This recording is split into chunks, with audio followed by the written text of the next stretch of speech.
السلام، اور ایسے ہی جنات یہ بھی بڑی طاقتوں والے ہوتے ہیں اور بڑا کچھ کر لیتے ہیں۔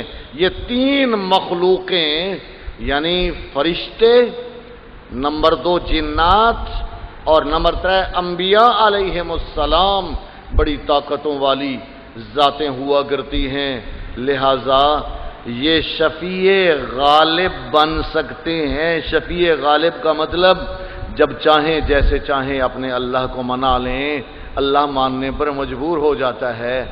یہ مسئلہ چلا تھا سورہ سبا سے، سورہ سبا میں یہ مسئلہ بیان کیا تھا کہ اللہ کے ہاں کوئی شفیع غالب نہیں، کوئی زور مارنے والا نہیں، کسی کا زور اللہ کے ہاں چلتا ہی نہیں ہے۔ اللہ اپنی مرضیوں والا ہے، جو چاہے سو کرے، اسے کوئی روکنے والا نہیں ہے۔ نہ وہاں کوئی نوری، نہ وہاں کوئی ناری، اور نہ وہاں کوئی خاکی دم مار سکتا ہے، اس کے فیصلوں میں کسی کو دخل نہیں ہے۔ یہ سورہ سبا سے مسئلہ چلا تھا، اور سورہ یاسین بھی اسی کا حصہ۔ سورہ یاسین میں بتلایا گیا تھا جن کو تم شفیع غالب سمجھنے پہ لگے ہوئے ہو، تلے ہوئے ہو، وہ تو ایسے ہیں کہ جب اللہ نے انہیں پکڑا تو کوئی بھی چھڑانے والا میدان میں نہیں آیا۔ سورہ یاسین کا مضمون تھا یہ۔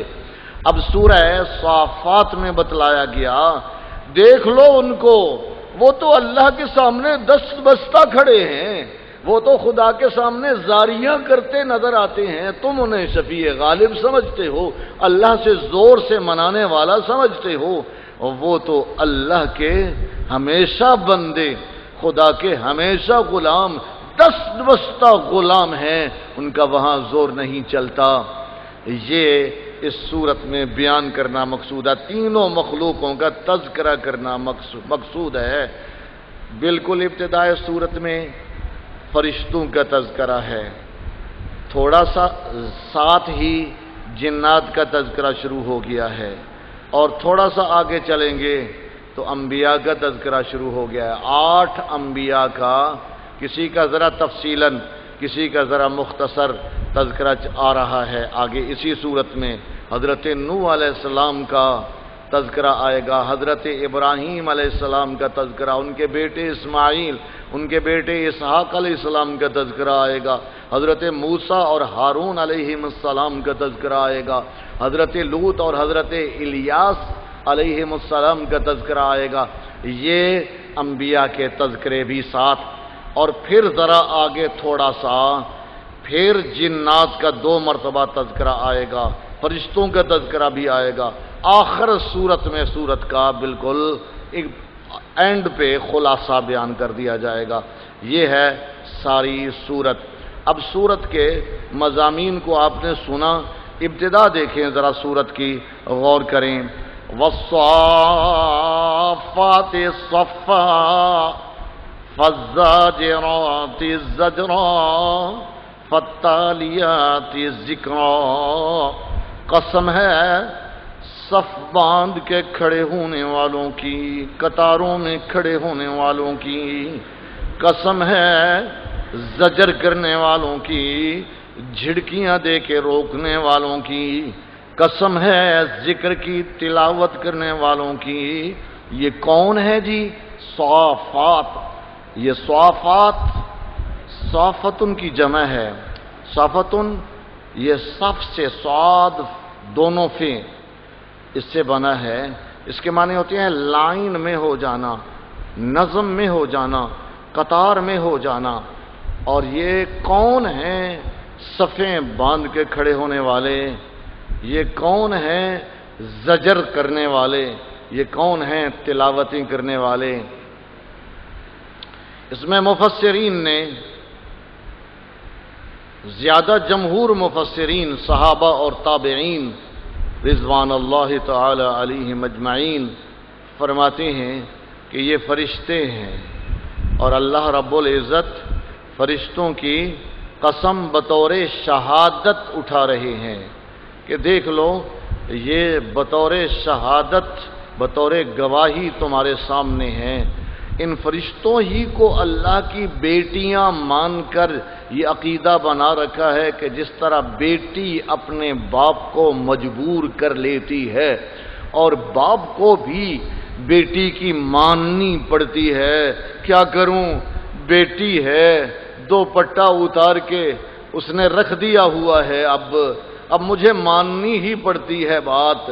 یہ جس طرح باپ بیٹی کے سامنے مجبور ہو جاتا ہے، یہی مکے والوں کا خیال تھا کہ فرشتے بھی اللہ کی بیٹیاں ہیں اور اللہ سے منوا لیتے ہیں، یہ شفیع غالب ہیں.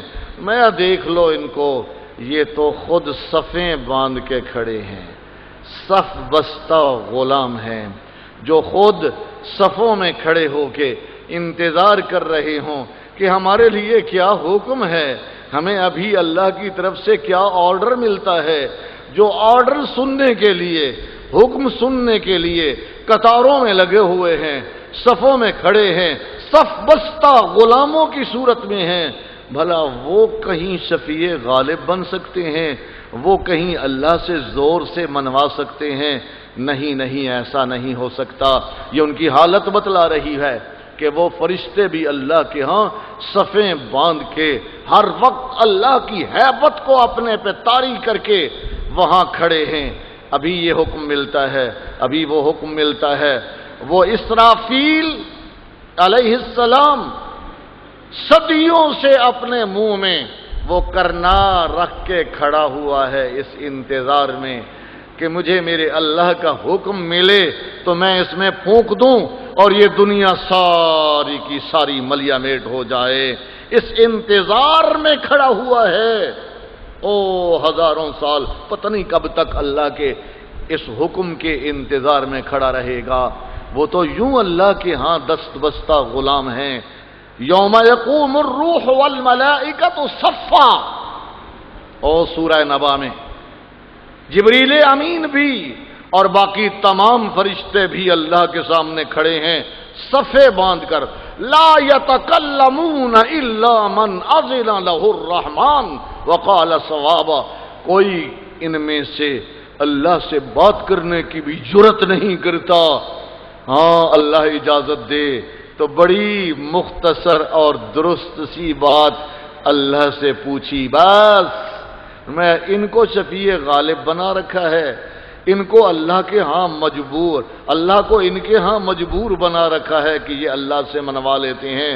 نہیں، اللہ کیسے ہی اسے ہیں، الہ کہتے ہی اسے ہیں جو اپنی کرنے والا ہوتا ہے، جو سب کو منواتا ہے اسے کوئی منوانے والا نہیں.